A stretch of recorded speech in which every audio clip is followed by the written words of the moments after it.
Really excited to be back with the Corey Poirier Show. Really excited as well to have Mitch Cammidge with me. And Mitch, well, first of all, we just had you part of an event recently, so I was really excited to watch you crush it on stage.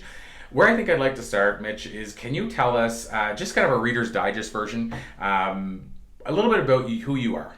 I know you're the savage in business, but a little bit about who you are in general.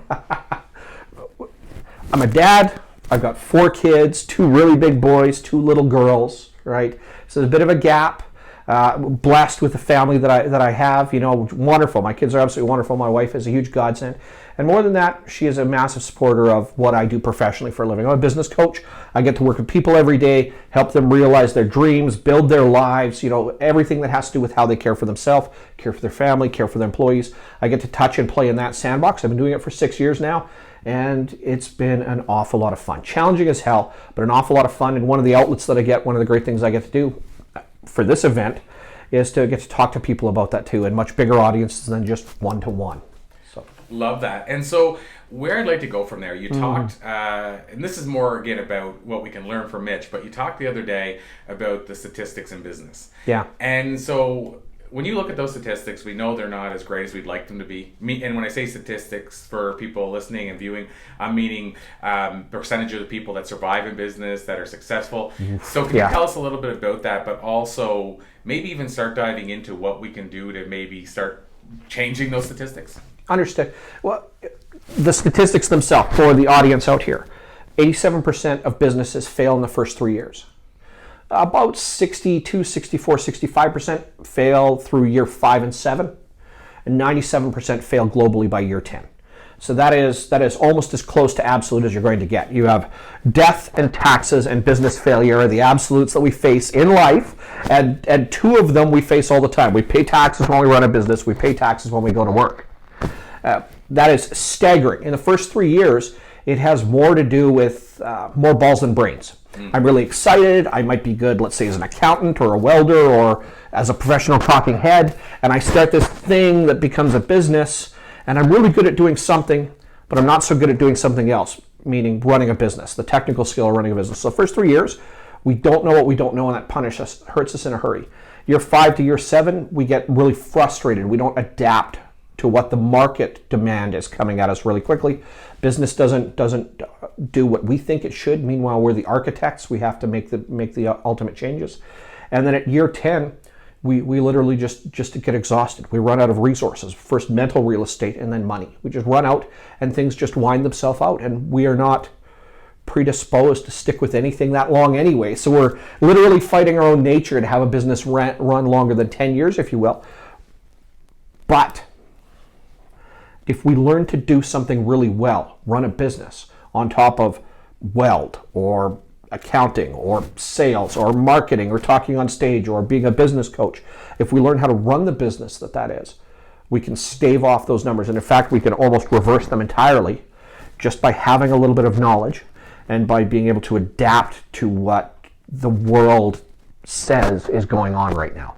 Recession, inflation, rapid expansion, new markets opening up, changes in employment trends, doesn't matter what it is. If we're willing to set aside our ego and adapt, and we're willing to learn something brand new, which is really tough for most of us, ego-driven, you know, once we start to get some success, then our chance of reversing those numbers, instead of 87% failure in the first 3 years, it's just over 80% success, just by learning to do something different. So that's extraordinarily powerful for people to understand. So something that pops into my mind is Michael E. Gerber with the E-Myth. Yeah. And his numbers, and I say his numbers, I mean, he does a similar thing. He helps businesses change those statistics. But one of the ways he talked to people about doing it is through building a system in your business, just like a franchise would do. Yeah. And the franchising numbers are almost the opposite. You know, like they seem to survive at a higher rate. It seems like the only difference between a franchise and an individual, like you said, more balls than brains when they're starting out, is that the franchise has a system to work within. Yeah. And so out of that, here's my question is, what do you think we could do to start building systems into our business earlier? Like, do you think we should from day one be tracking, you know, I just ran an event and we kept track of here's what worked and here's what didn't. Do you think those kind of things help our numbers? Absolutely. I'm gonna add a statistic to that. The average business where we're sitting right now is about 3 to 7 employees and about 300,000 to 700,000 in revenue. So there is almost a universal truth to say that there's X amount of revenue to Y number of employees. The average number right now in North America is about $140,000 for every employee you have. So if you got 4 people, including yourself in the business, you're in, let's say, the $350,000 to $600,000 revenue range. Your business probably isn't going to get bigger than that. It's not, because again, more balls than brains, we don't adapt. But if we learn to record from the very beginning, like the event, we look at what works well, what doesn't work well, and make a commitment to say, does it work well right now, or will it work well, period? That becomes a process. That becomes the way we do things. Then we have to look at the tools. In other words, the things that we do it with. You need accounting software, and you need cameras, and you need software, and you need microphones, and you need all those other things. So what are the things that we're going to need to do our job? And then, of course, who's the person? So if we itemize from the very beginning the way we do something so that we can do it well, and the moment I can understand it, and I can say, hey, Corey, I got a new job for you, and here's how we do it. I'm going to teach you, I'm going to show you, and then I'm going to give you the job, and here's the way we're going to do it. And then you're going to say, okay, I need this for a tool. Here's the tool. Okay, do you understand how the tool works? So I'll show you how it works. I'll walk you through it. I'll give you the way it works. Now you've got the tool, you've got the way to do it. And if you're the right person, chances of success flip over on us instead. So here's a follow-up to that. One of the things I've noticed is people that have been able to build passion into their business, and I mean even get their employees passionate. And I'll give you some examples because I want to ask you of what we're talking about. Yeah. And I think both of these organizations I'm going to mention have a system built in. Okay. So I think they're doing some of the other things, but they seem to also want to find a way to make their employees passionate about their work. So Disney and Apple. So both of those organizations during recessions have pretty much grown. Yes. And it seems like one of the things is they have, obviously, Disney has systems, they do training, they say like on site to different staff more than 3 times a day. Different staff are getting some training. So they believe in investing in people and systems. But when you go to Disney, I mean, they have systems for if you lose your car, if you lose your keys, to know how many cars are in the parkade. So my question out of that, Mitch, is do you think it's because their employees are passionate? Do you think, because people work at Disney making minimum wage and love their job and will tell everybody, do you think it's that they have systems in place? Do you think it's all the above? Or do you think it's something else? Like, why do you think these organizations are able to thrive regardless of economy? Well, I'm going to use now Apple, Disney, Costco, all wonderful examples of companies that take great care of their employees, but also invest in the front end. When I talked about people for a moment, so here's the way Corey, here's the way you're going to do a job. And Corey, here's the tool you're going to do the job with. Corey, you're the right fit for the job. Not, I like you personally and I'd love to work with you. No, you're going to be a great fit for this job, and here's the way we do it, and here are the tools to do it. Assessing that at the very beginning is fundamental to success, right? That is another process, being able to test, measure people. It sounds really vicious. It is. Well, shouldn't we hire people you like? Yeah, but you should also hire people that are going to do the job really well, understand the process and the tool. So for them, they've itemized all of that so you can get where there is a person in charge of keeping track of the cars in the parking lot. There's a person who can radio out to all of the, and again, it's all staff, including all of the actors and actresses, all the character players that are in the park as well, but right down to maintenance, right? So every one of those becomes part of the rapid active force that you're going to get to find lost keys, that you're going to help locate a missing child, whatever it is. That is fundamental to business success. We must have that, as well as a good process, good tool, being able to get those people to fit in and match. A wonderful example, regardless of wage, is a woman that was the housekeeper of the year and won multiple years worth of awards, and I believe she's in New York, and I'm trying really hard to remember which massive hotel chain she works with. And she never went any higher than being the head housekeeper, and not even the manager or anything like that. Loved her job so much that she trained all the staff that came on board, and she continued to win these awards, and she made the most she could as a housekeeper, but not nearly as much as she would have been worth to this business. But because she loved her job and was very passionate about it, she took that passion, she took the pride in it, and she was treated very well by her managers and by the business owners and stuff like that. And she kept winning these awards because she was recognized. She just cared about her job. You know, people that care about their job for $10 an hour, or $15 an hour, or $50,000 an hour. That's why Apple continues to succeed. They don't pay the people that tend to work at Apple stores very well to start with, but you can rapidly advance. But you also know exactly what it takes to get ahead. So if I hire you because you're a good fit for an Apple store, I'm also going to show you what it takes to get ahead. And now it's up to you if you want to transact. If you do that, I'm going to continue to give you training like Disney does, training like Costco does, give you all these opportunities. And of course, that fit for the person to the job itself is really quite vital to a business being able to grow. A la McDonald's. Back at 14 to 60-year-old kids, you can make a lot of money owning a franchise for McDonald's. Now, you can either do it dispassionately and with a mercenary take and you just turn and burn these kids. Or there are McDonald's, and there's a reason they give students the chance to go to university. It's how they'll give you a chance to get promoted and actually move up and become managers. And they've actually got a mechanism internally where if I do enough work, I'll get a shot internally with McDonald's to get my own franchise as well. So if you invest the right way, even McDonald's can make a lot of money off of this and yet still invest in its employees. So you just made me realize sort of a theme here is that a lot of these organizations we're talking about have obviously systems built in place and practices. Yeah. They invest heavily in training. But the interesting part about that, and they thrive during most economies, but the interesting part to continue on that theme is they don't invest a lot in marketing. No. They don't have to anymore. I mean, McDonald's used to years ago, but you don't see a lot of McDonald's commercials. You don't see any, I mean, my understanding with Costco is they never spent money in marketing. Disney really doesn't even have to do a lot. Apple doesn't do any outward marketing really. You never see you never see Apple TV, buy yours now on TV. So, which is kind of ironic. But I mean, when you think about that, Mitch, I mean, they're investing in certain aspects of the business and don't have to invest in that one. And then you see businesses investing all kinds into marketing that are failing hand over fist. So maybe there's a message there, like the idea of, and you can add to the marketing to the piece, but if you're not investing in training and you're not investing in systems and you're only investing in marketing, it seems like they're in the 97% that fail. But there's not a lot of companies that invest in training and systems. Well, I'm just talking aloud. Let's use this relationship right here. You and I are talking right now because I believe in what you are doing.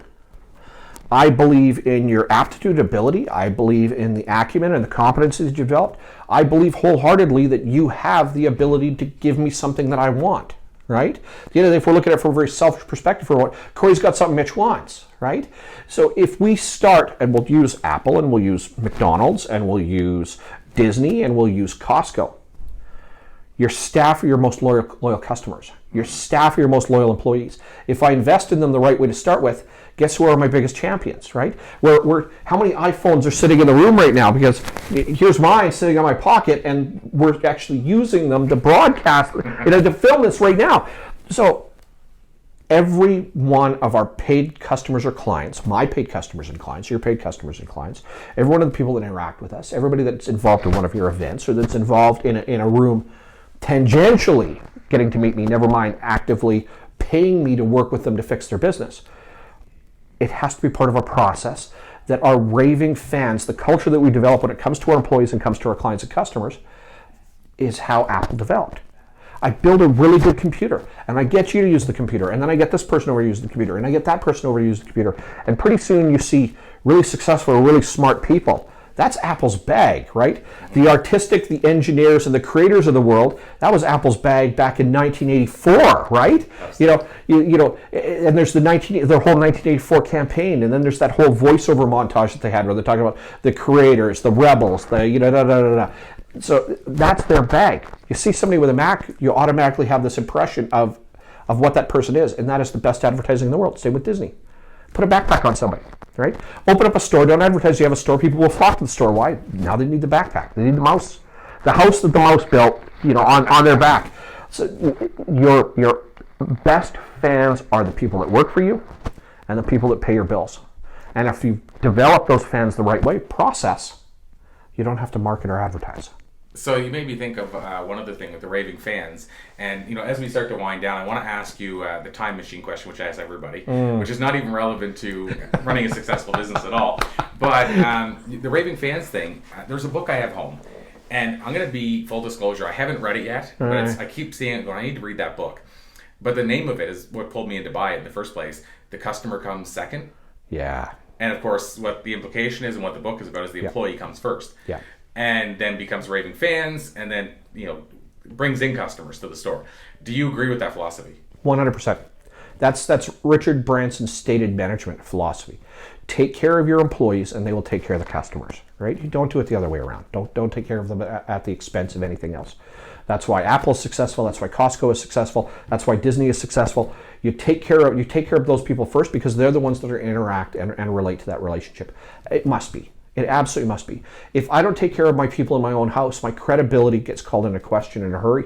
My ability to earn, in other words, to build revenue, grow, hold on to cash, buy cars, invest in real estate, stocks, buy food, becomes jeopardized. If I don't take care of the people that are fundamental to what I do, even if it's just one person and even if it's just part-time, if I care very much for that person, that's going to translate out to the marketplace. And people recognize kindness, they recognize authenticity, they recognize professionalism. And one of the parts that goes into authenticity and professionalism is, do you have genuine empathy? If we talk about brand development, what people recognize, for people to view you as an authority, they need to sense two things. You technically are competent at something more than they are, and they feel that you have genuine empathy. In other words, the urgency that you have to help other people and how that feels coming from you is there. If I think that you're in a position of authority, I believe you know something better than I do, and I believe that you genuinely are interested in helping. If I can convey that to my employees, if you come to work for me and I genuinely care about you and I can genuinely invest in your future, that's going to be worth far more than me spending your salary on marketing to do the same thing. And so here's the $1 million question then, before I ask you the time machine question, which is not Yeah. necessarily the $1 million question, but it could be. Yeah.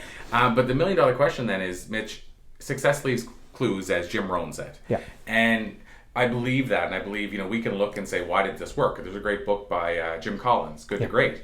Those are the clues. And so my question out of this is, you've just shared the clues. These aren't surprises. I mean, they're surprises to people that have never heard of it, but my point is this isn't something that's like the secret that nobody's sharing. I mean, the things that you've been saying about building systems and training the right people and putting the people first, I mean, these things, the top companies are doing them and have been forever.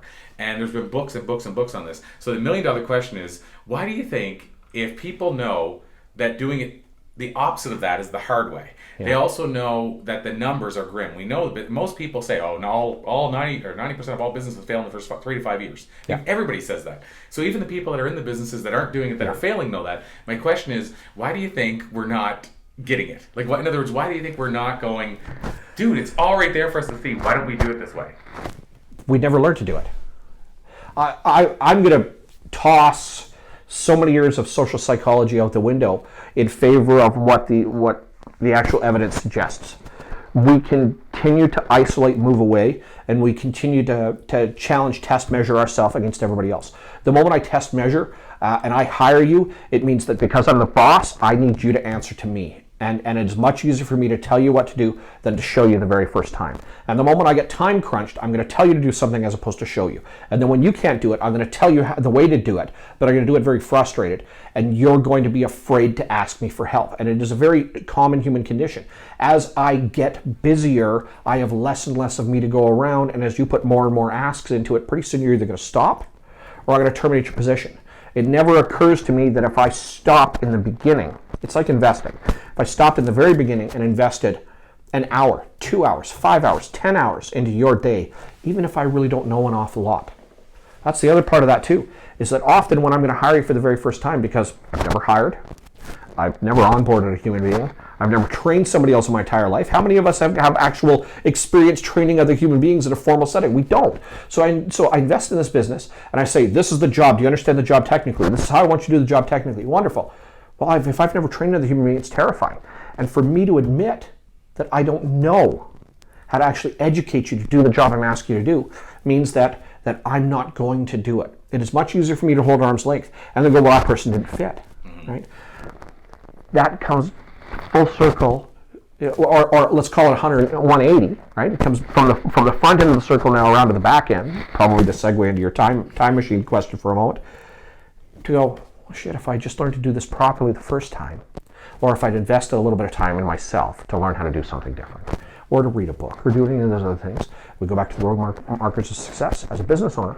If I don't know how to run a business and I never learn to do it, I'm going to continue to make it up as I go along. Making it up as I go along is prohibitively expensive because I'm going to continue to invest in tools that don't match exactly what I need for the business at this time. And then because I'll be desperate, I'm going to invest in people that interview really well. First date rules, right? Nobody's shinier than on their first date, Well, you and I go to the first date, that's our first interview, and I'm like, I like him. I'm going to give him a job. And I'm going to invest a giant pile of money. And I don't know what the hell to do. But you know what? I'm sure he'll figure it out. And if you got, I'll tell you, if you have questions, please ask. But I'm not going to answer them really well because I'm scared to death that I'm going to say the wrong thing. If I say the wrong thing, I'm going to get sued. So it's easier for me just to tell you to figure it out on your own. And for me to go work on this stuff over here and come back and check occasionally and tell you you're wrong. Totally get it. So, my time machine question. I ask everybody this question, but I'll say it the Reader's Digest way is essentially, if you could jump into a time machine, go back and talk to younger Mitch, and give him a piece of life advice based on what you've learned in this year since, and this could be related to business or just personally. What do you think you might tell younger Mitch? Start now. Start now. We're talking. I'm 46. I spent 6 years in my industry. I love my industry. I've been interested in my industry for 17 years. I started 8 years ago. I'm full-time 6 years from now. That intervening time and space was, and like everybody, deathly afraid because I didn't know what I was going to do or what I was getting into. Start now. Absolutely start now, whatever it is. I'm going to use people and jobs. We used to change careers 1 or 2 or 3 times in our entire life. And we used to change jobs a handful of times, 5, 7, 10 times in our life. Now we'll change careers 5, 7, 10 times, and we'll change jobs 30, 40, 50 times. We will change jobs a massive amount of times in 40, 45 years of professional practice. And we will, and depending on industry, we won't stay in a job longer than a year. We will just skip and skip and skip and skip and skip and turn. None of that helped. None of it. The businesses, the other jobs, everything else that I've done in life didn't help until I got serious about this. Start now. Start right now, because it's either going to be an interesting story, it's going to teach you a life lesson, or it's going to be where I should have been, and I won't say where I should have been. It will have had me where I am now a decade ago, instead of where I am now. Awesome. Start now.